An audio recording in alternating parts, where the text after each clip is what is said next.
What's up, peasants? Today we have another Pokemon Draft League video, and this time it's my draft analysis for the UNPL or Uva Naranja Premier League, owned by my buddy It's Danny Mac and the rest of his admin crew. Big thanks to them for putting the league together and letting me be a part of it. This is one of the first leagues starting after the Teal DLC was released for Scarlet and Violet, so there's a ton of new toys to play with, including all the forms of ogerpon, the kitakami trio, and a bunch of returning faces to the draft scene. They got a bunch of new and returning attacks to use. If you're not sure what Pokemon Draft League is and you're only here for Unite content, don't worry, I got you. First off, Unite content isn't going anywhere. Hashtag nerf Mewtwo though, please, for the love of God. Pokemon Draft League is a style of competitive singles battles in Pokemon Scarlet and Violet where coaches, in this case other YouTubers, are gathered together and one by one pick Pokemon for their roster, similar to fantasy football. We're given a budget of 120 points to fill out a roster of 10 to 12 Pokemon. Each Pokemon is assigned a point value, usually between 1 and 20, 20 being the higher end Pokemon, of course, based on various things such as overall stats, move pool, abilities, and just general viability in the draft format. The order of the draft is then randomly generated, and the coaches begin selecting the Pokemon they want on their teams in a snake format, meaning the first coach in the first round will be the last pick in the second round, and the last pick in the first round will be the first pick in the second round, and it just alternates going forward. This process is the draft. This league is split into two divisions of 12 coaches, the Uva division and the Naranja division. I'm in the Naranja division. Each division has a separate but identical draft board to select from. After the coaches are done filling out their rosters, we then get a randomly generated schedule that in this league is 9 weeks long, where we battle one person in our division each week. The top people in the standings then have playoffs, which is a single elimination bracket, and the two winners from each division bracket will play to decide the overall winner and champion of the league. Post-draft, we're given a separate budget of 18 points to use towards our Terra Captains, which will be the only Pokemon on our rosters that are allowed to terrestrialize. The cost on the main draft board is the same price it costs to make a Pokemon a Terra Captain, and the Pokemon have to be in the 12-point tier or lower to be able to Terra, with some exceptions. Each Terra Captain gets to choose 3 types that it can terrestrialize into. One of them has to be one of the same types of the Pokemon itself, and the other 2 can be whatever the coach desires, including both stab types of a Pokemon if that's what you want to do. I know this is a lot of information being thrown at you all at once, so if you have any questions, be sure to let me know in the comments down below, and I'll do my best to answer as best I can. Last thing before we get into the team I selected for this league, these videos will be posted once a week and will likely be posted to my second channel, JB Westside 2, link in the description, so go subscribe over there if this sounds interesting to you and you want to follow along our journey. All of that out of the way, we can finally get into the team I drafted for this league, starting with my first pick. I had the 7th out of 12 picks, and I was able to get an absolute monster with that pick, Iron Valiant. Sporting an incredible offensive typing of Fairy and Fighting, this Pokemon has very few natural switch-ins to its overpowering offense, with very strong attack stats in both physical at 130 and special at 120, as well as an incredible move pool to benefit either or both depending on the matchup, and not to mention its blistering base speed at 116. Iron Valiant is just the kind of offensive powerhouse I love to build my teams around, and thanks to the awesome ability Quark Drive and the item Booster Energy, I can raise one of those stats the first time Valiant hits the field, whichever is the highest, be that special attack, attack, or speed. Given this already massive threat, a great chance of just cleaning up already weakened teams, which brings me to one of the only downsides of Iron Valiant is that it can sometimes be hard to get it in on the field safely, which is why with these next few picks, I focus on getting as much pivoting as humanly possible. Pivot, for those of you who may not know, is any Pokemon that has access to one of these moves: U-Turn, Volt Switch, Flip Turn, Parting Shot, or even Healing Wish, and I had made it a huge priority to get as many of those moves as I could, starting with 2 very strategic choices, Moltres and Scizor. Aside from the obvious U-turn that I just mentioned, these 2 just so happen to be 2 of the best checks to Iron Valiant in the format, and they're both on my team, so that makes Valiant's job that much easier already just by not having to go against them. Moltres provides a great catch-all check to Fairy and Steel types, and a Pokemon that can easily chew a few neutral attacks if we needed to. Though the loss of Roost does make it that a little bit more difficult, Moltres is also a sneaky good offensive wall breaker, sporting a very respectable base 125 special attack stat, and a good, not great, base 90 move speed. It also has a ton of powerful and reliable stab options in Hurricane, Air Slash, Flamethrower, Fire Blast, just to mention a few. Scizor is one of the most classic setup sweepers in Pokemon history, with access to Swords Dance and Technician boosted Bullet Punch. In the right scenario, Scizor can always be a threat to just end a game. Outside of that, it is also one of the most reliable Fairy killers in draft, which is one of the few types that Iron Valiant can sometimes struggle to break through. It is also our first Pokemon that can remove hazards with Defog. Oh, and did I mention U-Turn? These next 2 picks, Hisuian Samurai and Reverum, along with of course being pivots, also give the team some much needed hazard support in the form of both spikes and toxic spikes respectively. Hisuian Samurott has exclusive access to the move Ceaseless Edge, which is on the short list of the very best attacks in the entire game. Ceaseless Edge sets a free spike every time it lands and is a pretty strong move on top of that, being a dark type move boosted by Samurott's ability Sharpness.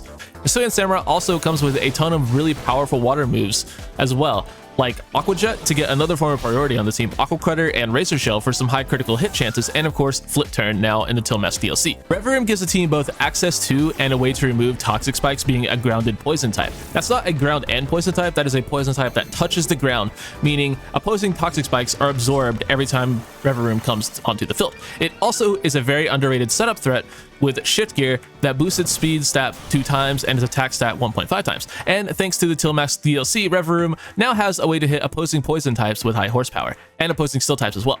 All that sounds great, but what about the pivoting? Well, Reverum gets one of my personal favorites, Parting Shot. A move that, on top of switching the user out, also lowers the opponent's attack and special attack both by 1, which can both shut down opposing offensive threats and make setting up for my Pokemon a little bit easier. That's not all though. We have 2 final pivot options on the team that can be great glue options to really tie a team together. Hisuian Zoroark has a couple of exclusive things going for it that make it insanely fun in draft. First off, there's its typing, Normal and Ghost, giving it only one weakness, that being Dark, and its ability Illusion that lets Zoroark disguise itself as one of its teammates, which can really catch people off guard and secure some big damage, which, coming off base 125 special attack and access to Nasty Plot, can really poke some holes in teams. And returning from our ICP run earlier this summer, we have Electros. Teal is one of my all-time favorite Draft League Pokemon, a very bulky electric type with Levitate as an ability, meaning it has no weaknesses.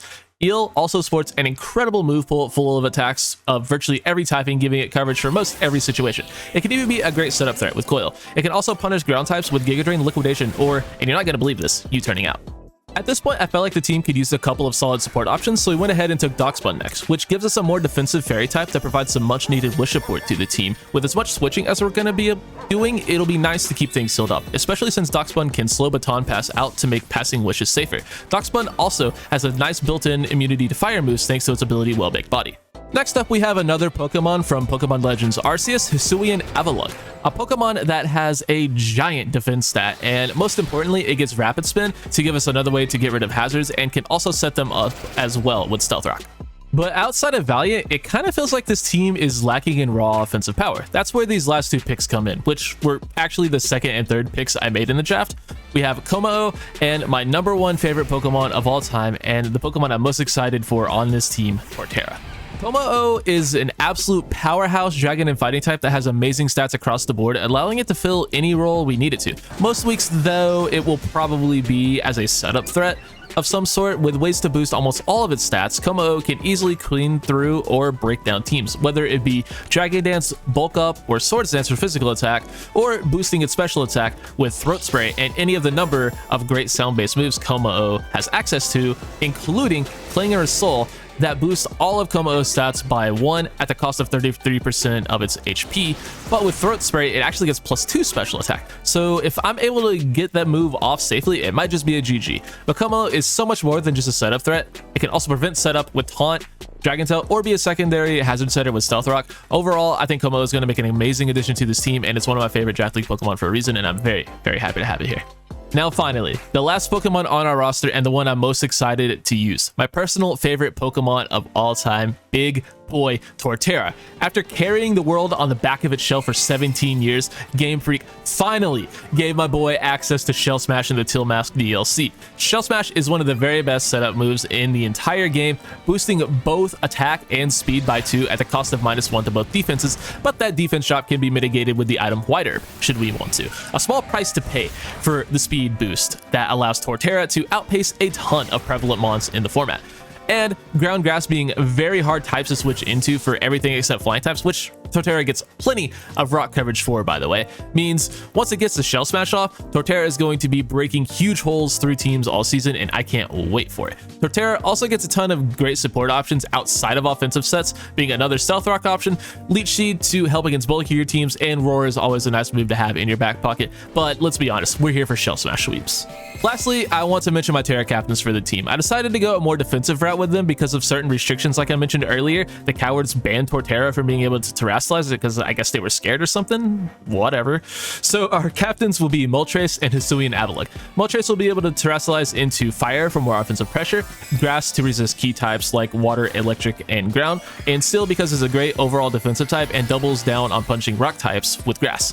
Avalok's types will be rock because ice also sucks and I had to pick one, ghost to get immunity to fighting type attacks and block opposing rapid spinners, and water to be able to resist steel attacks and be able to sit in front of opposing water types. So there it is, our roster for the UNPL. I'm in love with this team and can't wait to see how it performs. So make sure you subscribe to follow along to our journey, and in the comments below, let me know any nickname suggestions you have for our Pokemon and which Pokemon you think will lead us in chaos. Thank you guys so much for watching, and I'll catch you on the next one. Take it easy.